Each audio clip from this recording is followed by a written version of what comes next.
Welcome to Lead Different, the podcast that redefines leadership and challenges the status quo. Hosted by Daniel Dominguez, founder and CEO of Why Not Leadership. This show is your compass to becoming a better leader through the power of self-awareness.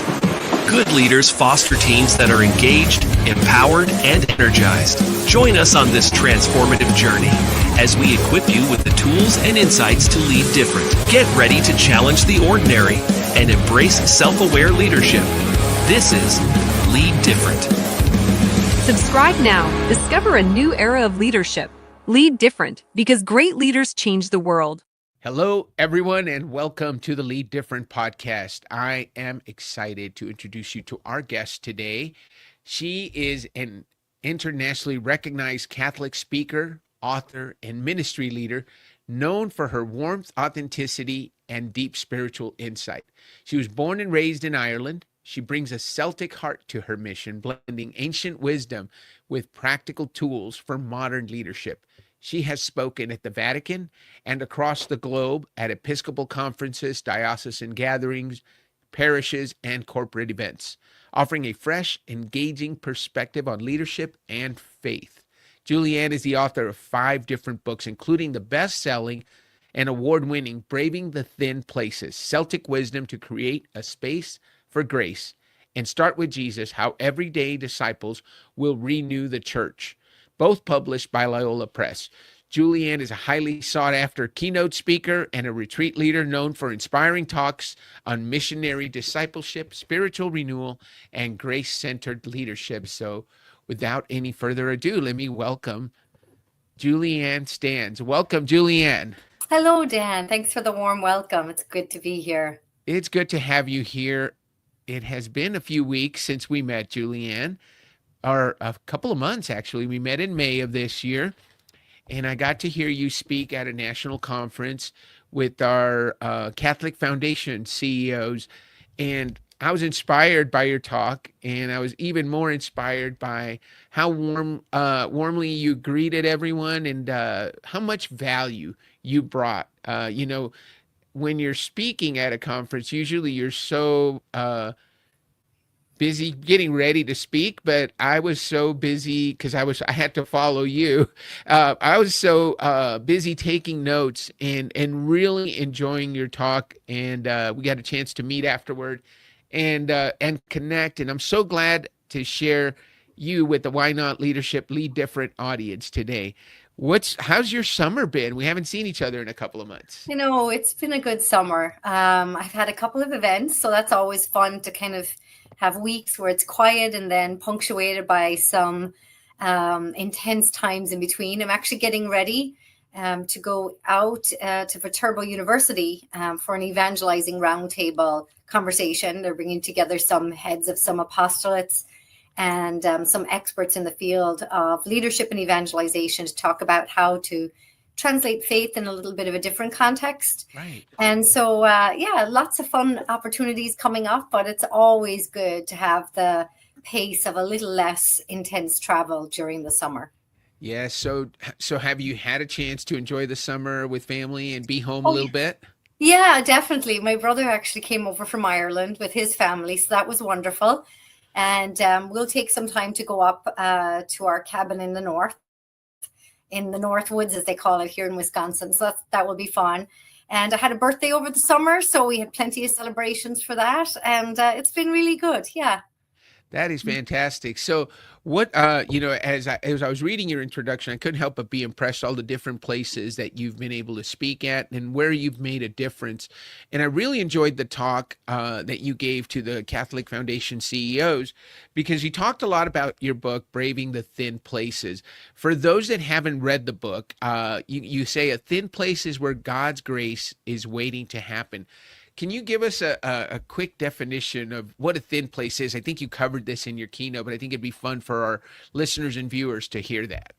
Yeah, and it's a really accessible concept for people of all faith traditions or even perhaps no background in faith. A thin place is a place where the world, the veil between the worlds seems very thin, where there's a sense of sacredness, where there's a sense of mystery, ultimately it's a space where you can feel God's hand intersecting in your own life very clearly. And so a lot of people have special places that they go to, and then they travel to sites, for example, in Ireland, or UNESCO World Heritage sites. Machu Picchu is a great example, and they'll say, it just feels different here. There's something different here. And part of that is history, but also part of that is mystery. And so in the Irish context, there's this beautiful idea of these places where the worlds seem to ebb and flow in and out of each other, or different times of the year when that happens too. For example, around Halloween, there's a reason for that. It's the seasons are changing, light is changing, mystery is more pronounced in those spaces.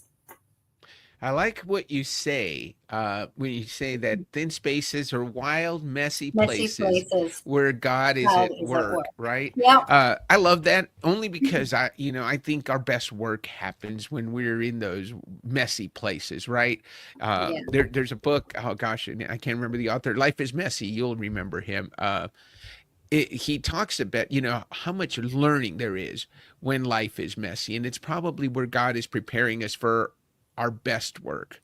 I had a podcast guest on just last week, and her episode hasn't aired, but she was talking about her 15-year-old, and you have kids, we got to talk about that. But her 15-year-old daughter had been basically shunned by her friends, and that happens, right, when they're in the teenage years. Kids can be so mean, but they had decided that not only did they not want to be friends with her, they caused her friends no one to be friends with her. And her daughter just buckled down and said, well, if I don't have friends, I'm going to concentrate on my schoolwork and get my stuff done. And she made new friends. But the advice that she gave her was, exactly that, this is preparing you for something bigger, something, you're going to have these types of situations in life. And so this is preparing you for that. Now, I know thin places are more about where I love what you said, the veil between heaven and earth and our world are thin, and they almost intersect. And then you also mentioned physical places. So can we talk about both of those? Those thin places maybe as events, and thin places as geographical locations. And how do you define those? Yeah, it's funny that you picked up on one of my favorite quotes as well, because I have it by my wall here, which is thin places are wild, messy places where God is at work. And there are just places in life that when we go there, we feel more connected, more at home, more peaceful, more centered. And in Ireland, there was a wonderful tradition of the monks going away to have time away, to pray, to reflect, to discern. And they would go to places like 𝘨𝑔𝑉𝑒𝑐𝑘𝑒𝑙 or 𝘨𝑔𝑚𝑖𝑐𝑎𝑙, which is a rocky promontory. It's an island off the west coast of Ireland. Really beautiful, actually. It's a UNESCO World Heritage Site. And if you're a Star Wars fan, you will be familiar with it because it makes an appearance in one of the movies. And really, really beautiful space. But the monks would go there to hear the voice of God, because the noise and the distraction of communal life was preventing them from hearing God's voice. So there's these places that we can go to where we have a sense that time moves differently. And then, so those are thin places. And then I think that there are spaces and thin moments that we go through naturally in our faith and in our leadership that are thin spaces, thin moments. For example, I'll often tell people, have you ever been in a room where somebody has passed away? And they'll say, yes. And I'll say, describe that space. And everybody describes it a little bit different. But what is common to everybody is the sense that they can't really describe it at all, that it's so otherworldly that what is happening is very difficult to describe. Or, for example, when I'm working with women, I'll often say, if they've had a child, do you remember what it felt like to feel your child moving within you for the first time, and how special and sacred that was? And then other people will say, I haven't had any of those experiences. And I'll point to something as simple as seeing an amazing sunrise, or the beauty of a flower. Or when my husband and I went to see Andrea Bocelli in concert, for example, I have loved his music ever since I was a child. And when he stepped on stage, he started to sing Ave Maria, and people were just weeping. It's because thin spaces lift us up, and they lift us out of the ordinary to the extraordinary.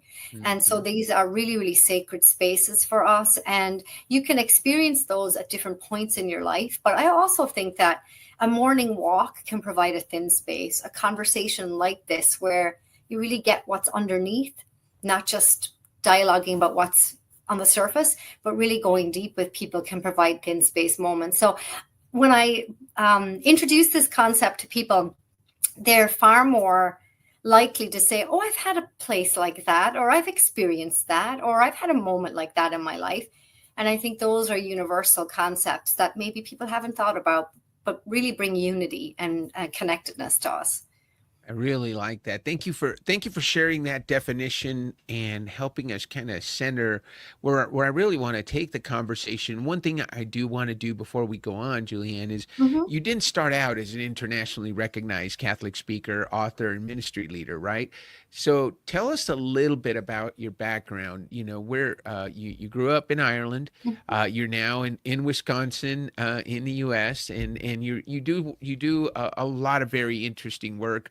Obviously, we know you as a speaker, but you're also a consultant with the United States Catholic Conference of Bishops, and you do some work in outreach for Loyola Press, evangelization and discipleship. But tell us a little bit about your background. How do we get to here? Yeah, how long's a piece of string, right? I think it's always the journey is part of, I think, teaching us all of the various lessons that I think we need to take us to the next level.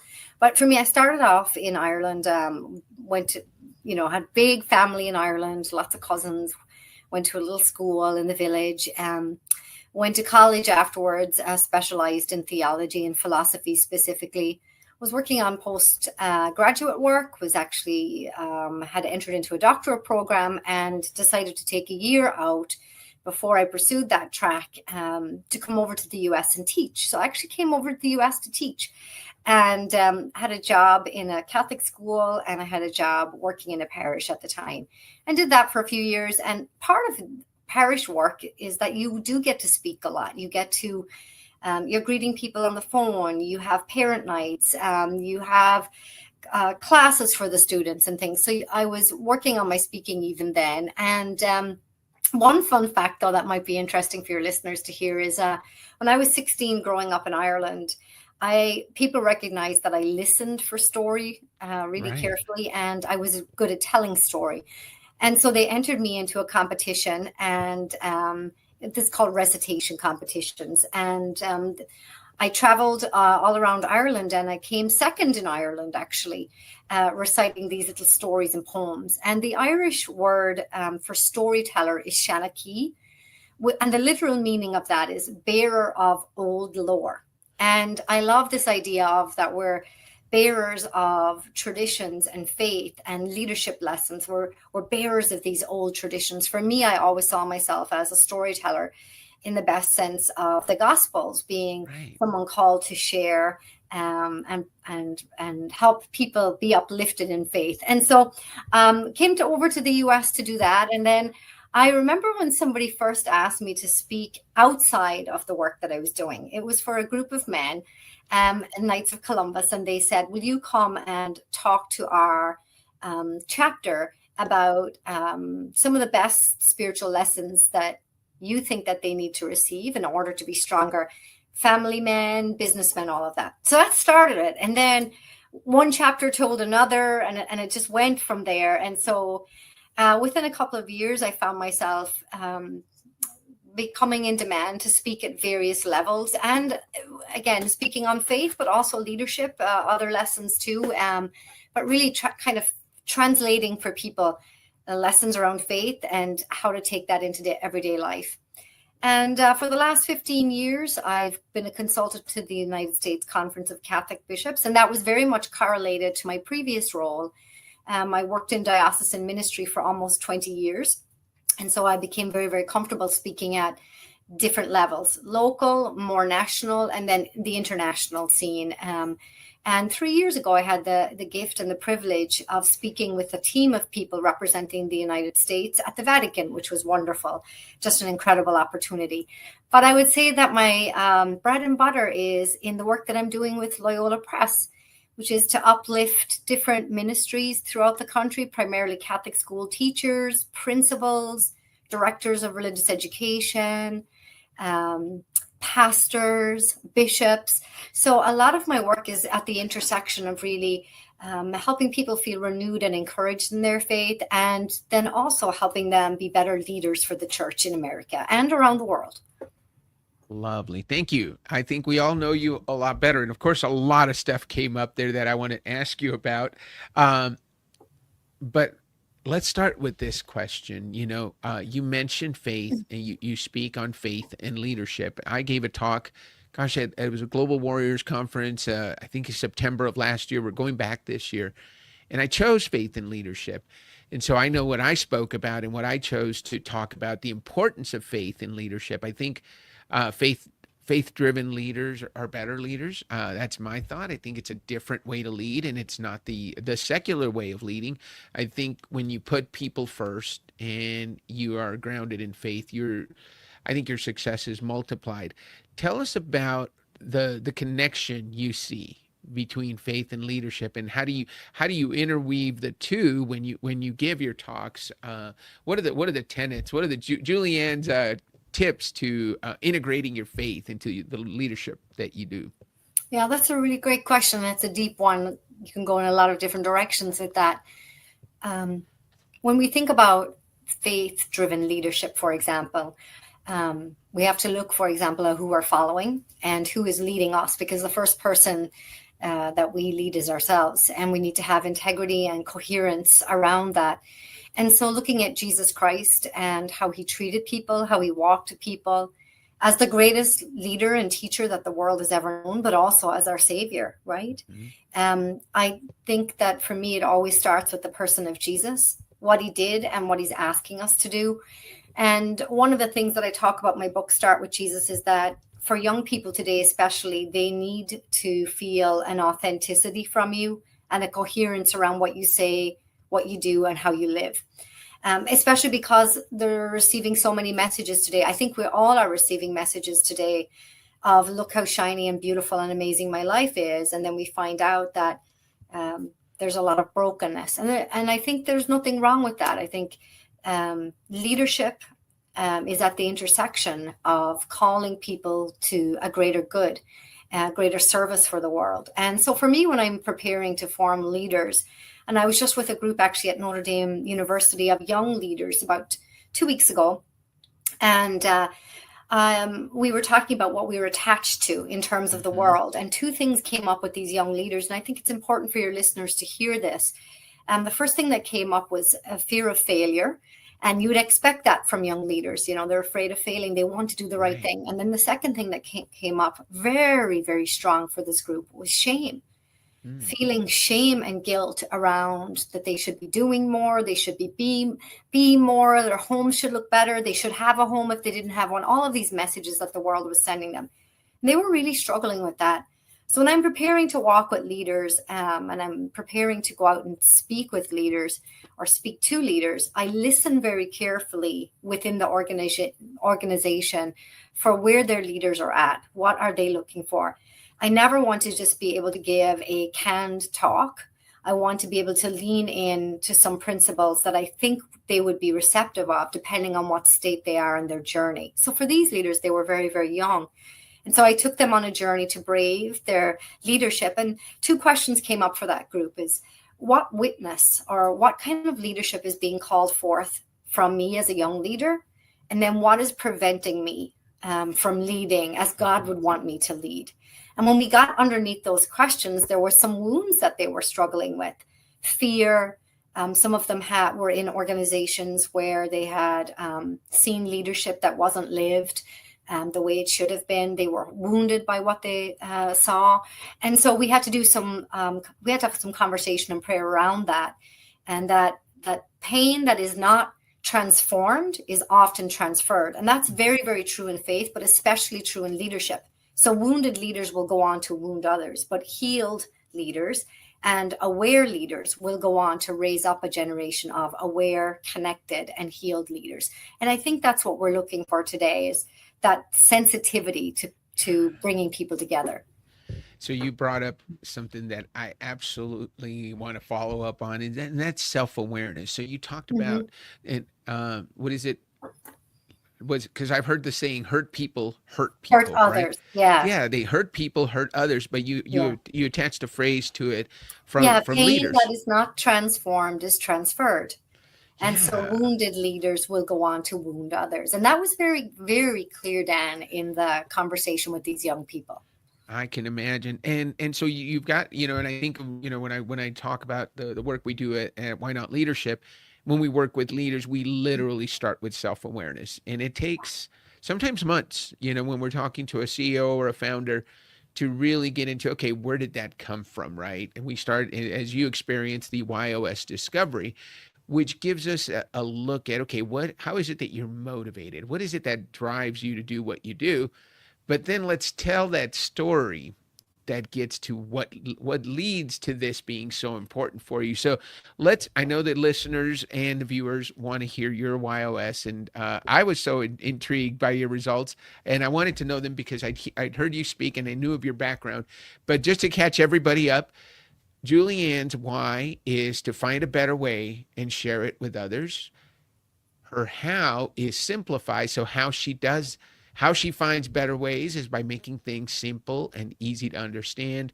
And ultimately what she brings, what you can count on from her, is that she will contribute and make a difference. And so we had an opportunity to go through your results, Julianne, and really enjoyed that conversation.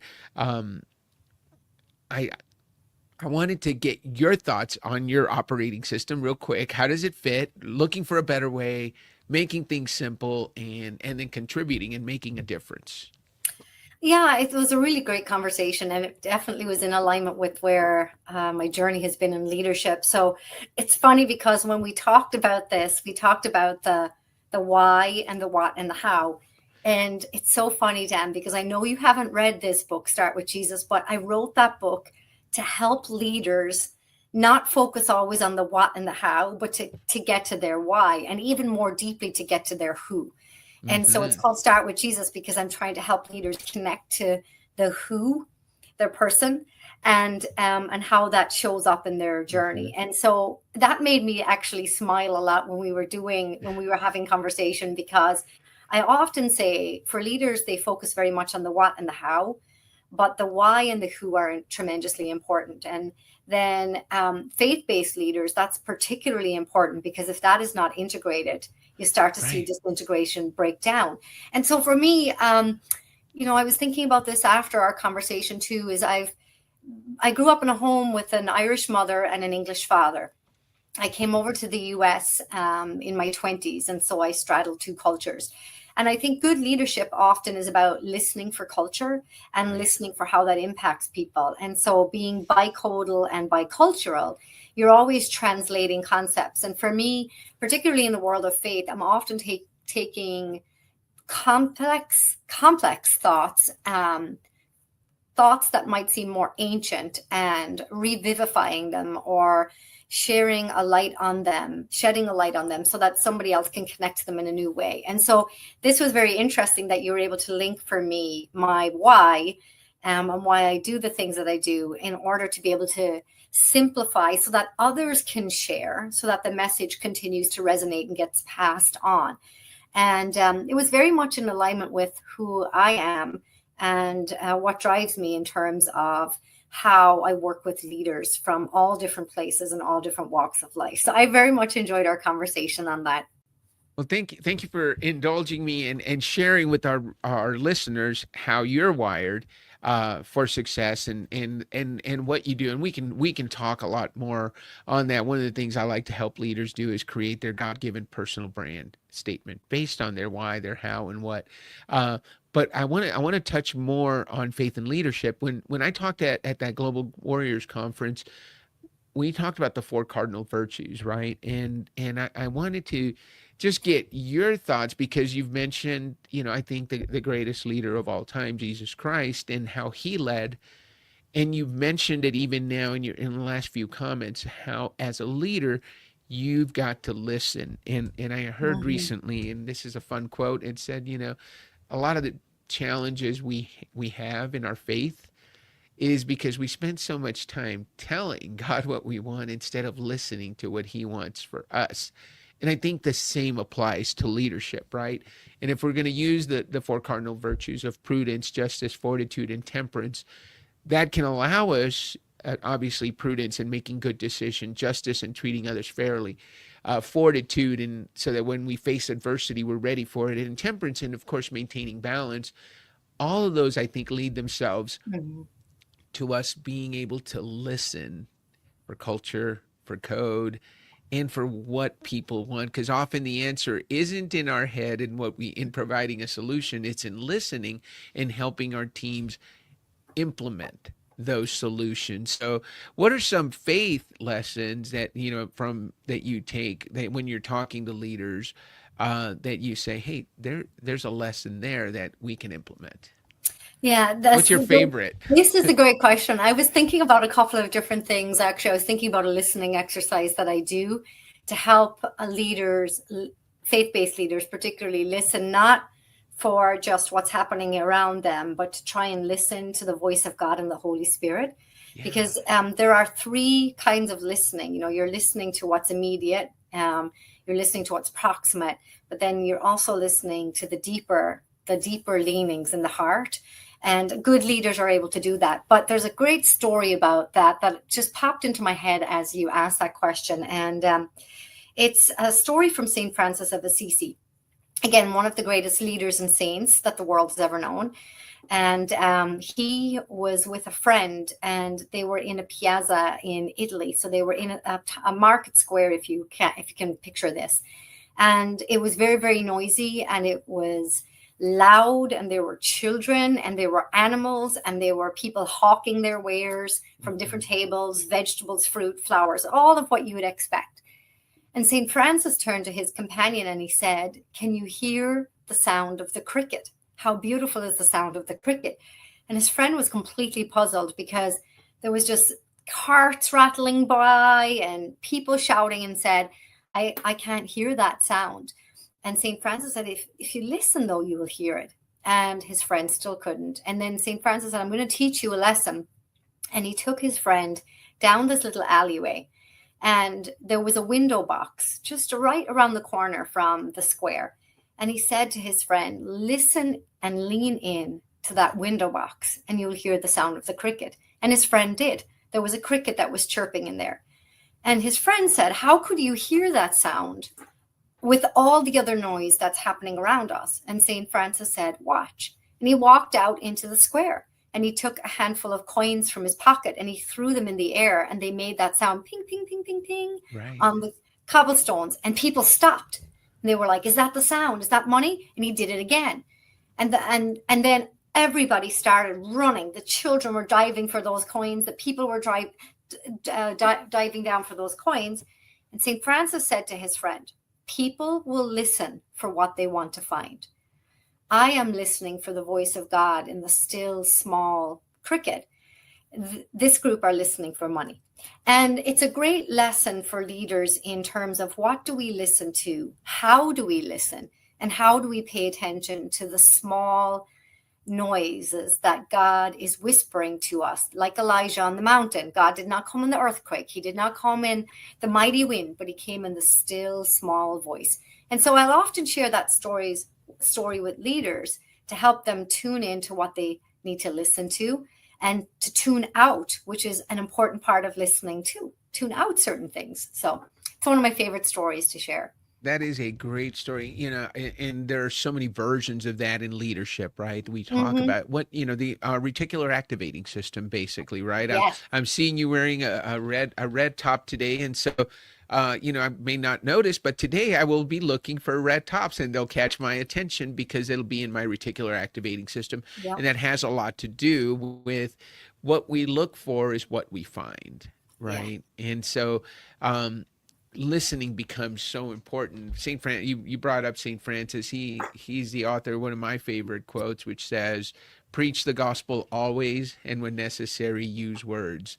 I think as leaders, we often forget that it is not the rah-rah speech. It's not standing in front of the group, or it's not in that one-on-one.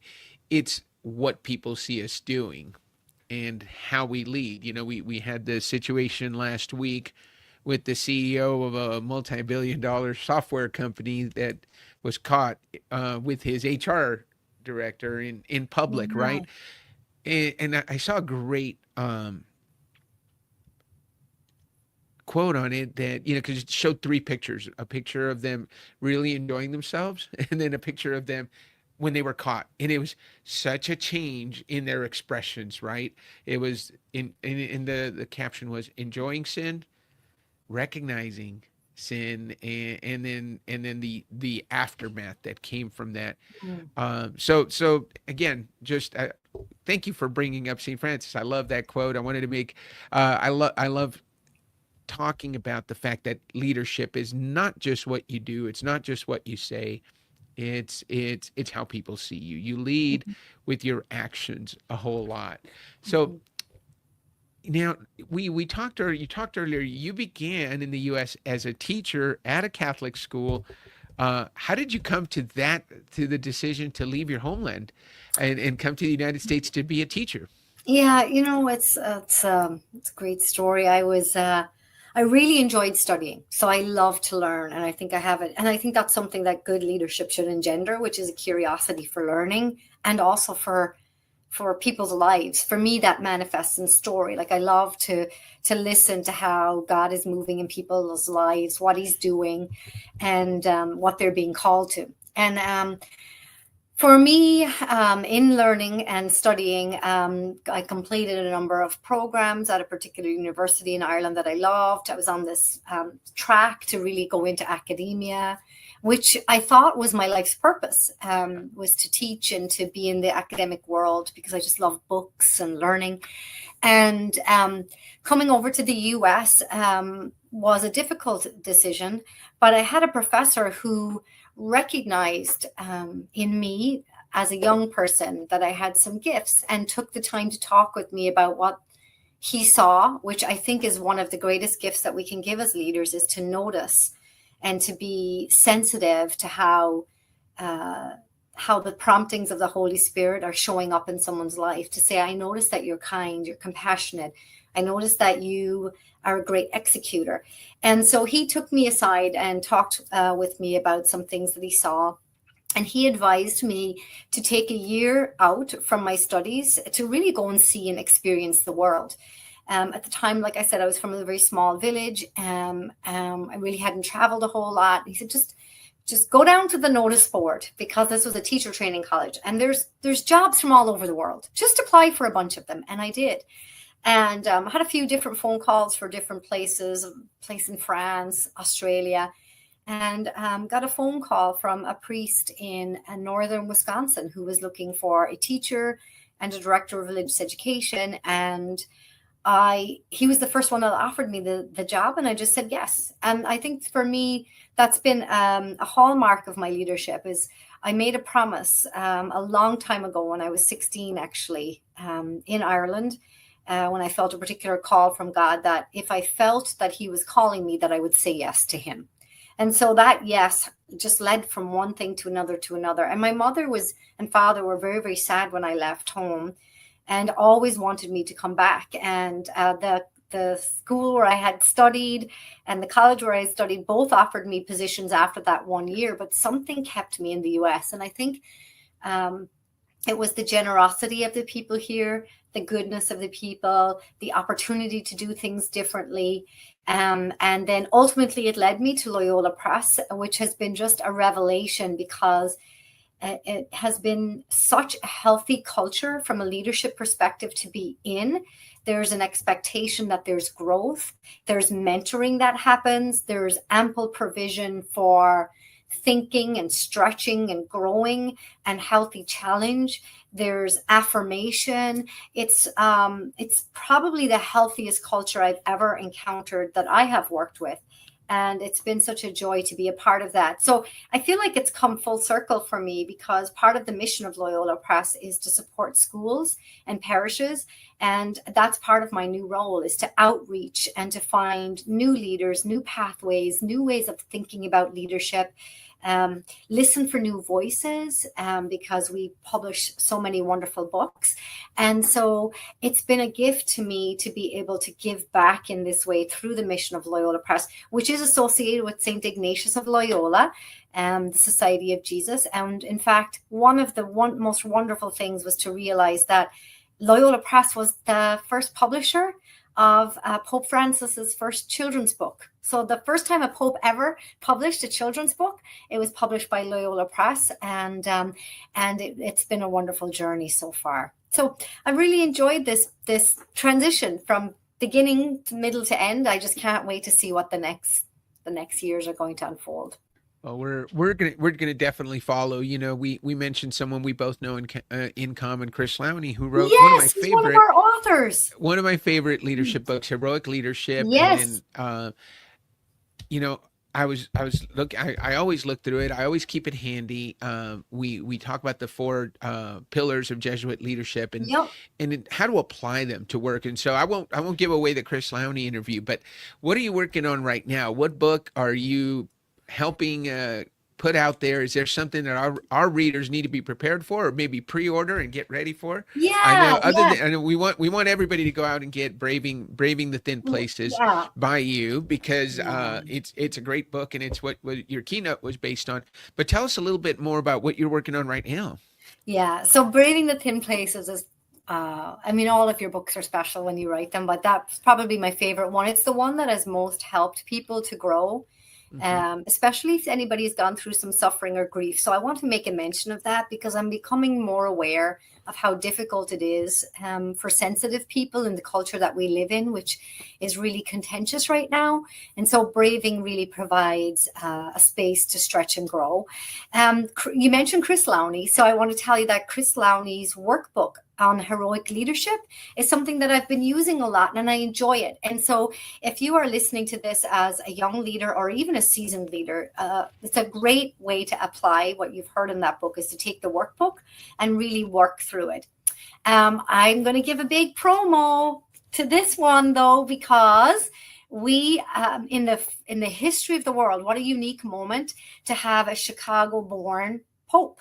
And so Pope Leo XIV, Inside the Conclave and the Dawn of a New Papacy, is my book pick, because it actually chronicles not just his journey from Chicago to the Vatican, but it actually takes his leadership, some of his leadership principles as an Augustinian, and they're infused in this book. It's available. The author is Christopher White, and it's by Loyola Press. But I can also tell your listeners and your viewers that I am starting to work on a new book. I can't give too much away, but it's going to be most likely published in the spring of 2027. So that might seem far away, but in the publishing world, it's pretty quick. And so I'm looking forward to maybe coming back, Dan, on your show, and we can talk more about that particular work. We absolutely would love to have you back. You know, anytime you want to talk leadership and you want to talk about how to incorporate our faith into our leadership, we're here for you. So please, just let's stay in touch, and we'll definitely bring you back on. Before we leave, as you work in the space of leadership, tell us about your transformation, because you know, when I see you on stage in front of hundreds of people and just being so confident and sharing your story so confidently, I'm thinking of somebody who is maybe just starting out in their coaching journey or their business as an entrepreneur, and maybe they don't have that confidence. What advice would you have for a young woman or a young man who is just starting out and listening for their calling, and maybe they've received the calling like myself to say, you know what, I'm going to make a difference by helping leaders be even better? And you talked about different ways to help leaders, and dare I say better ways, right? You find better ways and you share them. What advice would you have for someone, or for even, let's even make it more personal, what advice would you have for your 25-year-old self? If you could say, Julianne, here's something I want you to know that's going to help you survive the next 20, 25 years. Boy, that is such a deep question. I mean, there's so many places and spaces where you could go with that. I think for me, for a long time, I thought leadership was being out front. So I think sometimes when people see me on a stage, they think that's what leadership looks like. And for me, leadership was very much born in my heart, serving other people. And so there was a period of about 10 years when my ministry changed, my leadership changed from being out front and speaking all the time to actually supporting, and I would say leading from behind. And what I learned is that there are 3 types of leadership, and all are needed, but not all are needed at the same time for you.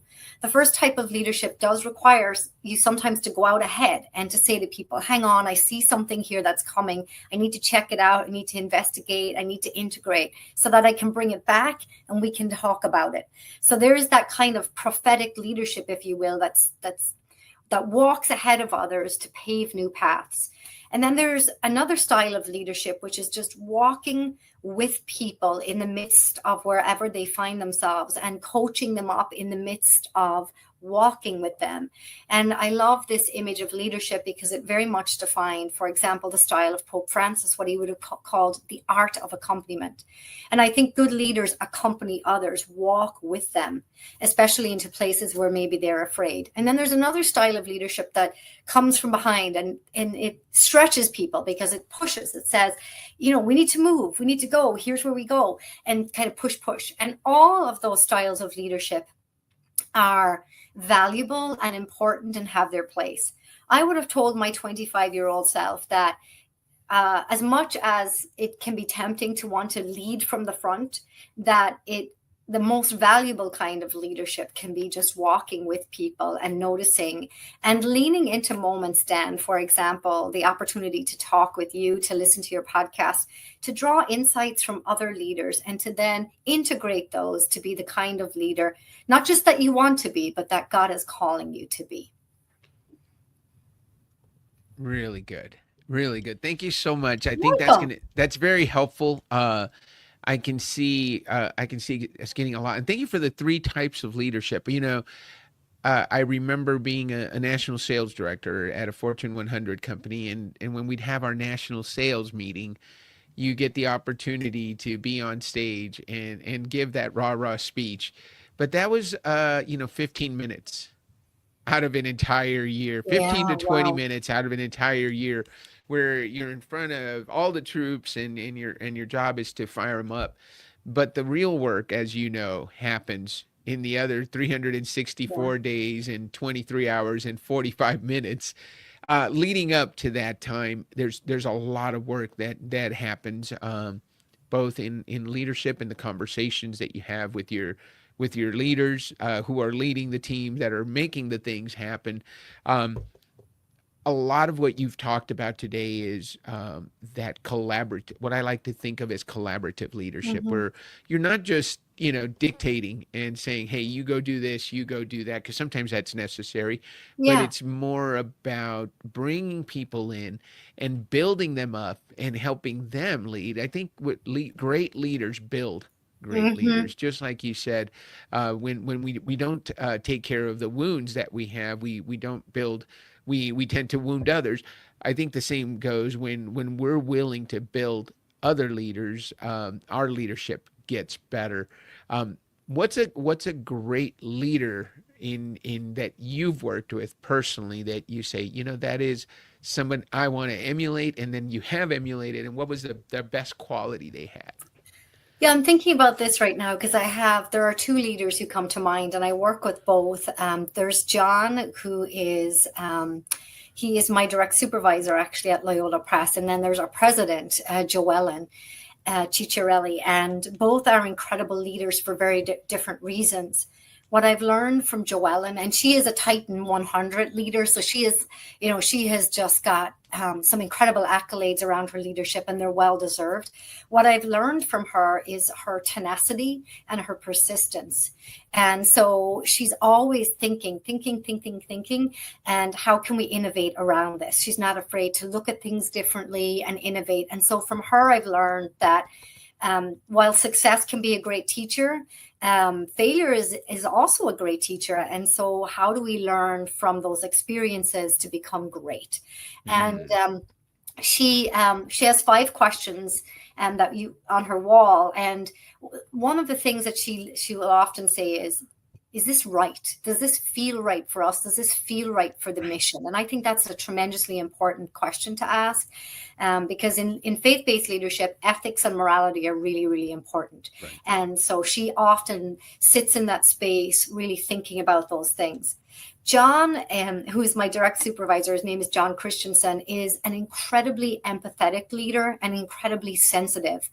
And so when I'm working with him one-on-one particularly, and he is coaching me, particularly if I'm struggling or I'm wrestling with something, he really leans in with his whole heart into the conversation. I can really feel love from him in terms of how he cares for my person. And I think that's really important.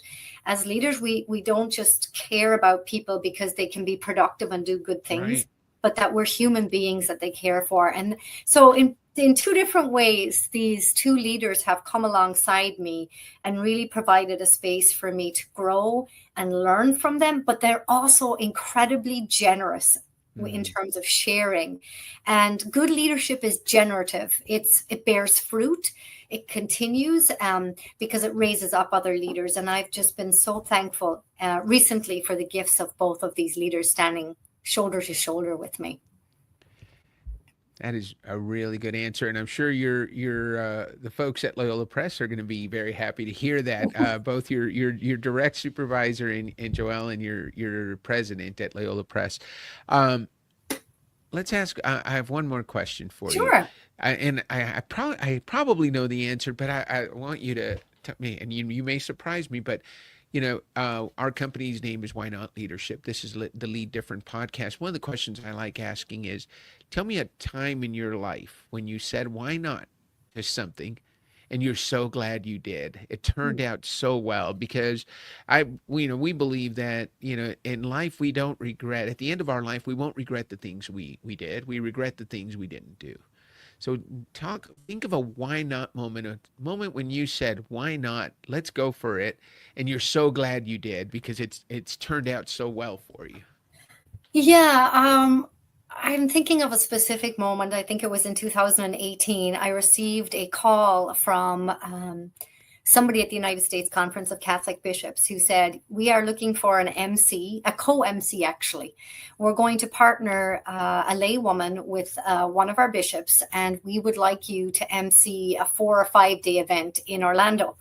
And I had never MC'd an event that large. And so they were going to take 5,000 Catholic leaders from all over the Americas and bring them together with over 200 bishops and cardinals in Orlando for a number of days. And we needed to be nimble and creative and flexible. And I got the phone call, and I just felt this incredible fear within me because it's such a public, it was going to be televised on several news channels. There was a great big media blitz around it. And what even made it even more pressure filled was this was the first time that the U.S. church had gathered like this in 100 years. Wow. And so I got the call, and I said wisely, I need a little space to breathe and pray about this.